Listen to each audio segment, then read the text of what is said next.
दोस्तों, daily news India 1.0 में आपका बहुत बहुत स्वागत है। अपने आप को विश्व गुरु कहने वाले नरेंद्र मोदी, दुनिया हमारी ओर देख रही है। मोदी ने वैसे भी ट्रंप के सामने तो घुटने टेके हुए हैं, हाथ पैर भी कांप रहे हैं, लब कांप रहे हैं। अब चबहार पोर्ट सरेंडर कर दिया इंडिया ने। क्लियर हो गई बात सब। अब तो इकोनॉमिक टाइम्स का एक्सक्लूसिव आर्टिकल आता है और बता देता है कि इंडिया ने सरेंडर कर दिया है। Narendra has surrender to Trump. बाकी तो सरेंडर किया ही हुआ है, लेकिन ये सरेंडर बहुत जिल्लत वाला है, बहुत क्या कहते हैं ना कि बहुत इंसल्ट, बड़ा ह्यूमिलेशन है। और पिछले सितंबर को $120 मिलियन ईरान को दे दिए थे ताकि हमारा और कोई फाइनेंशियल कमिटमेंट यहाँ ना बचे। हजारों करोड़ रुपए हमने उस टर्मिनल पर लगाए, अब हम वहां से बाहर हो गए। ये अमेरिका का दबाव है साहब। उन्होंने कह दिया कि साहब इसके ऊपर सैंक्शन लगा दी हैं और तुम नहीं करोगे, तुम्हारे ऊपर 25% सैंक्शन और आ जाएंगे। और हम डर कर भाग गए। हम नहीं, मोदी डर कर भाग गए। हिम्मत नहीं है खड़े होकर कहने की कि मैं सैंक्शंस को नहीं मानता। To hell with you. विश्व गुरु बनते हो, अपने आप को बड़ा मजबूत बोलते हो, 56 इंच की छाती वाला बोलते हो।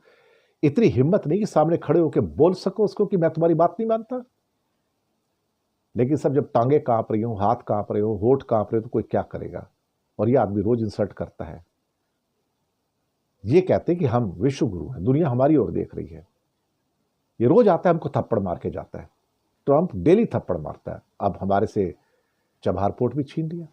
$120 मिलियन इंडिया ने पेमेंट कर दिया और शाहिद बहस्ती टर्मिनल जो था वापस कर दिया। और इनके जो सारे के सारे सो कॉल्ड डायरेक्टर थे जो कंपनी बनाई थी इन लोगों ने चबहार चलाने के लिए, उन सब ने रिजाइन कर दिया। सैंक्शंस को री इम्पोज कर दिया गया। कहने को इंडिया के पास अप्रैल तक था, लेकिन इंडिया के पास कोई रास्ता नहीं कि अब छोड़ दे और वापस आ जाए। फॉरेन एसेट कंट्रोल के अंतर्गत अमेरिका ने इंडिया को फर्दर एग्जम्पशन देने से मना कर दिया और हम एक बेबस, असहाय, कमजोर, लाचार प्रधानमंत्री के रूप में सिर्फ देखते रहते हैं और हम कुछ नहीं कह पाते। हिम्मत नहीं पैदा होती कि उसके सामने खड़ा होकर कुछ बोल दो। भाई 20 साल मेहनत की है इसके ऊपर, हमने ऐसा मत करो यार। अभी हमारे यहाँ चाइना खड़ा होता तो सीधा कहता था, भैया मेरा ये चबहार पोर्ट है, तू बात क्या करता है। वो ट्रंप को बोलता था China, to hell with you, I am not going to accept you, तू जो करना कर ले। काश इतनी टांगों में ताकत और हाथों में ताकत मोदी की होती, लेकिन नहीं साहब। शाहिद बहस्ती जिसके हमको 10 साल और मिलने थे कम से कम, वो चले गए हाथ से। हमारा सालों की मेहनत, पैसा, मैन पावर सब बर्बाद हो गया।